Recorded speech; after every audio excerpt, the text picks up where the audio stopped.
back to the channel once again. Welcome back to Push Classes. Now we are going to complete our first chapter, PowerPoint presentation and revision window. पिछली videos में हमने complete किया था हमारा chapter detail में. अब एक revision एक पावरपॉइंट प्रेजेंटेशन के थ्रू हम लोग कंप्लीट करने जा रहे हैं और एक क्विक रिवीजन इससे मिलेगा हम लोगों को, एक स्टार्ट मिलेगा अच्छे से एग्जामिनेशन की प्रिपरेशन के लिए. चलिए शुरू करते हैं. एक्सप्लॉयटेशन किस तरह से किया था वो हम आपको दिखाएंगे. तो देखिए, colonial exploitation of agriculture sector. सबसे पहले तो उन्होंने एग्रीकल्चर सेक्टर का कॉलोनियल एक्सप्लॉयटेशन किया. हमारे जो कृषि क्षेत्र था उसको एकदम से तबाह कर दिया, उसको बर्बाद कर दिया था. और क्या किया, colonial exploitation of industrial sector, यानी कि जो हमारा औद्योगिक सेक्टर था उसको भी तबाह कर दिया था एकदम से. वो आप पढ़ चुके हैं किस तरह से. हम इसका क्विक रिवीजन कर रहे हैं इसलिए सिर्फ पॉइंट वाइज लेके चलेंगे. ना colonial exploitation of international trade, और हमारा जो अंतर्राष्ट्रीय व्यापार था उसको भी तबाह कर दिया था. किस तरह से आपको पता है, जैसे हैंडीक्राफ्ट्स जो थे वो इंडस्ट्री बिल्कुल एकदम रुइन बर्बाद हो गई थी, क्योंकि कच्चा माल अब वो यहाँ से ले आते थे, यहाँ पे फिनिश्ड गुड्स लेके आते थे. इंडिया में कोई ऐसी बेसिक इंडस्ट्री थी नहीं जिससे जो है उसके लिए मशीनें बनाई जा सकें ताकि कोई और डेवलपमेंट के लिए इंडस्ट्री स्थापित की जा सके. तो अब क्या था, उन्होंने अपना माल ला के सस्ते में बेचना चालू कर दिया था. तो इंडियन जो हैंडीक्राफ्ट इंडस्ट्री थी वो एकदम से तबाह हो गई थी, क्योंकि इंडियन हैंडीक्राफ्ट का जो सामान होता था वो हैंडमेड होता था और वो थोड़ा महंगा भी होता था. लेकिन ब्रिटिशर्स ने क्या किया, चीप रेट में सामान ला के यहाँ बेचना शुरू कर दिया. तो और देखिए आगे, features of Indian economy on the if of independence. ये भी हमने पढ़ा है कि क्या क्या फीचर्स थे इंडियन इकोनॉमी के इंडिपेंडेंस के टाइम. तो उस टाइम क्या था, स्टैग्नेंट इकोनॉमी थी. यानी कि स्टैग्नेंट क्या होता है, स्टैग्नेंट ऐसी इकोनॉमी होती है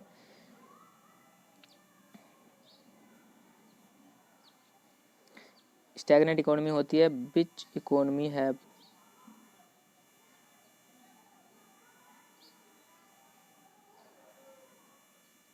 नो ग्रोथ.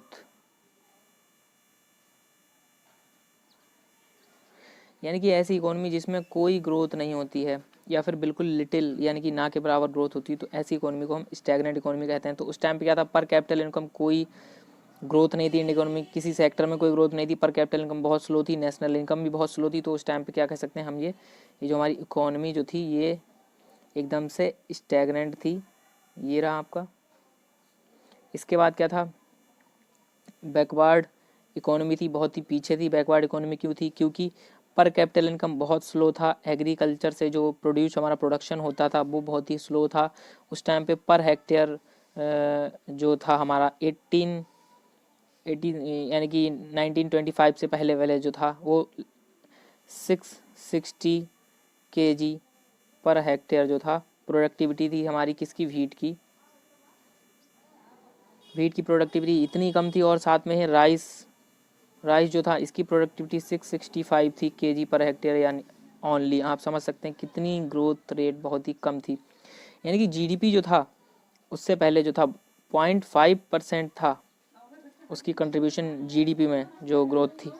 लेकिन इसके बाद में क्या रह गया, 0.1% ओनली रह गया. इसके बाद में जो ग्रोथ थी वो 0.1% ओनली रह गई जीडीपी में, इसका कंट्रीब्यूशन जो है एग्रीकल्चर सेक्टर का. तो अब देखिए आगे चलते हैं हम. तो अब ये कह रहा है एग्रीकल्चरल बैकवर्डनेस भी था. ये हमने आपको समझाया किस तरह से एग्रीकल्चरल बैकवर्डनेस था. और क्या था, इंडस्ट्रियल बैकवर्डनेस भी था, यानी कि पिछड़ापन भी था. क्यों था, क्योंकि कोई बेसिक इंडस्ट्री थी नहीं हमारे इंडिया में जिससे क्या था, हम कच्चे माल को तैयार माल में बना सकें. और बेसिक इंडस्ट्री इसलिए भी नहीं थी क्योंकि किसी भी उद्योग को स्थापित करने के लिए सबसे पहले वहाँ पे लैंड जरूरी होती है. और क्या, ये जो होता है सेल प्लस RM, ये एक ट्रिक है.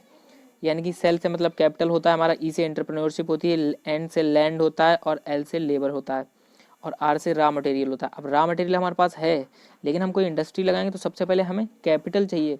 कैपिटल में हम क्या लगाएंगे, ज़मीन चाहिए. हमें ज़मीन भी चाहिए और मशीनें भी चाहिए. मशीनें कहाँ से आएंगी, किसी दूसरी इंडस्ट्री से आएंगी, बेसिक इंडस्ट्री से आएंगी. तो वो बेसिक इंडस्ट्री हमारे पास थी नहीं जिससे हम मशीनें लगा सकें. तो ये मशीनें भी इंडिया से नहीं बल्कि ब्रिटिश से जो है हमारी इंपोर्ट की जाती थी, ब्रिटिश से लेके आई जाती थी हमारे इंडिया में. तो इसलिए भी यहाँ पे इसलिए भी इंडस्ट्रियल बैकवर्डनेस था. और क्या था, रैम्पेंट पॉवर्टी थी.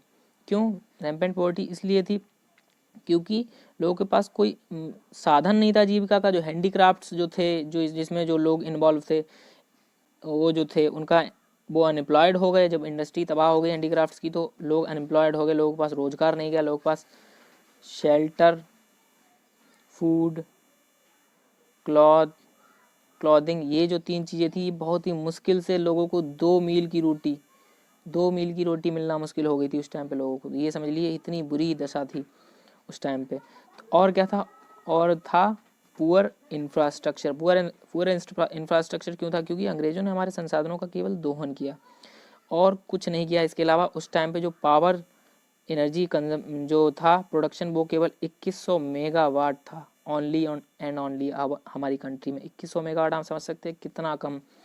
1925 से पहले 1865 टू 1925, यानी कि 16.5, समझ सकते हैं कितनी बुरी हालत थी। अब आगे देख लेते हैं। आगे क्या है, हैवी इंडिपेंडेंस ऑन इम्पोर्ट्स। अब जैसा कि हमने आपको अभी बताया कि हमारे इंडिया में कोई इंडस्ट्री ऐसी थी नहीं, हैंडीक्राफ्ट्स तबाह हो गए। उनकी चाल ही यही थी कि हमारे देश को जो है एकदम बीकर बनाना और इसके बाद में अपने प्रोडक्ट्स यहाँ पे लाके बेचना। अब जो क्या था, अब डिपेंड पूरी तरह से इंडिया के लोग रहने लगे इंपोर्ट्स पे। जो ब्रिटिश से आता था, जो ब्रिटिश से माल आता था हमारा, यहाँ से वो कच्चा माल ले गए, वहाँ से अपना निर्मित माल लाए और बिल्कुल फ्री इंपोर्ट पे एकदम अपना माल जो है एकदम फ्री इंडिया में लाने लगे। कोई टैक्स नहीं लग रहा, कोई कुछ नहीं होना। इंडिया का जो माल था उस पर टैक्स लगना, अगर इंडिया वाले हैंडीक्राफ्ट्स ले जाएँ तो जब टैक्स लगता तो महंगा था, तो बिकता नहीं था। तो इसलिए इंडिया को क्या था, डिपेंडेंट ऑन इम्पोर्ट्स। किस जो बेसिक नीड्स थी उनके सामान के लिए भी बहुत इंडिया को उसके इंपोर्ट पे डिपेंडेंट रहना पड़ा। इसके बाद लिमिटेड अर्बनाइजेशन हुआ। लिमिटेड अर्बनाइजेशन क्यों? लिमिटेड अर्बनाइजेशन भी इसका एक मुख्य कारण है, क्योंकि अर्बन में एरिया में लोगों को काम जल्दी मिलता है, एम्प्लॉयमेंट मिलता है जल्दी, लोग वहाँ पे आसानी से जीविका उपार्जन कर सकते हैं, कोई ना कोई काम ढूंढ लेते हैं आसानी से। लेकिन विलेज एरिया में क्या था, ज़्यादातर एग्रीकल्चर पे लोग डिपेंड थे।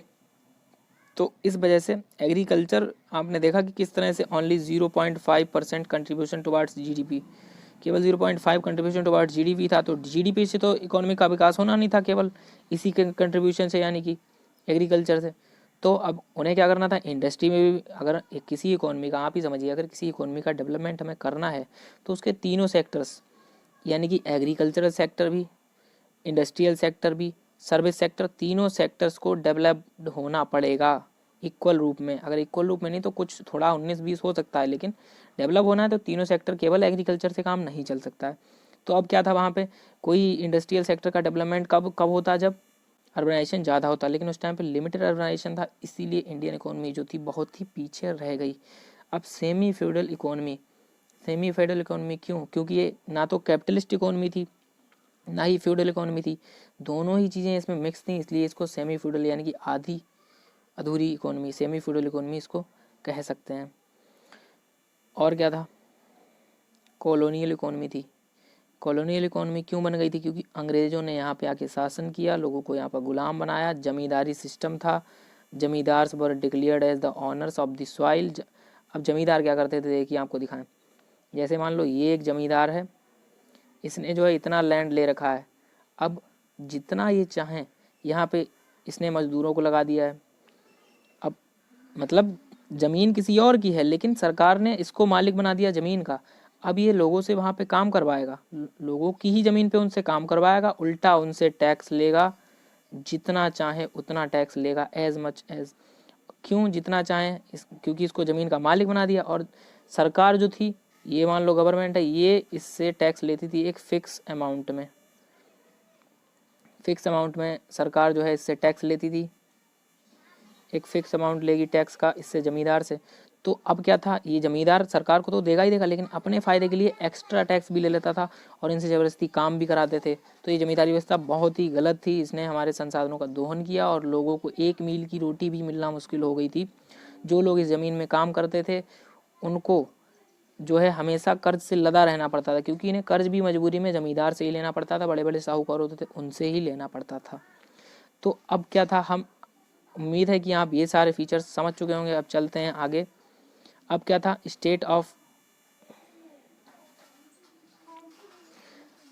अब देखिए state of agriculture under the British rule. Agriculture की स्टेट क्या थी ब्रिटिश रूल में। अभी हमने जो आपको ऊपर बताया उसी के फैक्ट्स हैं ये एक तरह से। ये 5 नंबर में पूछ भी लेता है एग्जाम में, तो आप बड़ा सही से पढ़िएगा इसको।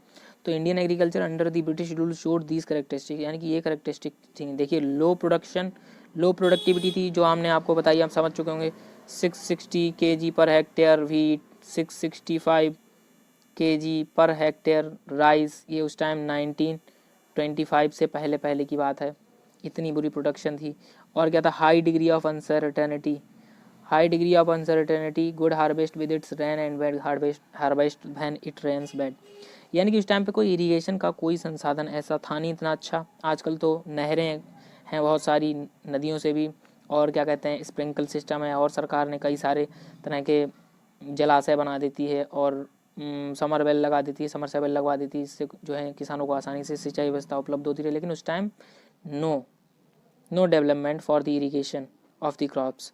तो इसलिए जो था लोगों को जो था बड़ी ज़्यादातर रेन पे डिपेंड रहना पड़ता था। अगर वर्षा ज़्यादा हो जाएगी तो फसल भी ख़राब हो जाएगी, वर्षा नहीं हुई तब भी फसल सूख के ख़राब। अब आप ही देख लो, वर्षा नहीं हुई तब भी फसल सूख के ख़राब, वर्षा ज़्यादा हो गई तब भी ख़राब। यानी कि उनको पूरी तरह से वर्षा पर डिपेंड रहना पड़ता था। बारिश अच्छी होती थी तो फसल अच्छी होती थी, बारिश अच्छी नहीं होगी तो फसल बेकार हो जाएगी, बारिश तेज़ हो जाएगी तब फसल बेकार हो जाएगी, डूब जाएगी सब। अब क्या था, dominance of subsistence farming, tillers of the soil took to agriculture merely as a source of subsistence, never as a source of profit. यानी कि जो था उस टाइम पे डोमिनेंस कृषि व्यवस्था थी, डोमिनेंस था किसका, सब्सिस्टेंस फार्मिंग का। सब्सिस्टेंस फार्मिंग क्या होती, ऐसी फार्मिंग यानी कि फार्मर्स जो हैं ये to complete the family needs, यानी कि ऐसी फार्मिंग जिससे जो है केवल उतना अनाज पैदा होता था, उतनी कृषि की जाती थी जितनी फैमिली का पेट भरा जा सके, फैमिली के फ़ायदे के लिए। कोई कॉमर्शियलाइजेशन एग्रीकल्चर नहीं होता था, यानी कि कोई सरप्लस उससे जो है बहुत ही कम या फिर नो सरप्लस या फिर बहुत ही वेरी लो सरप्लस मिलता था, जिससे मतलब फसल जो है बहुत ही मुश्किल से बचती थी खाने के बाद, जो कि मार्केट में जाए।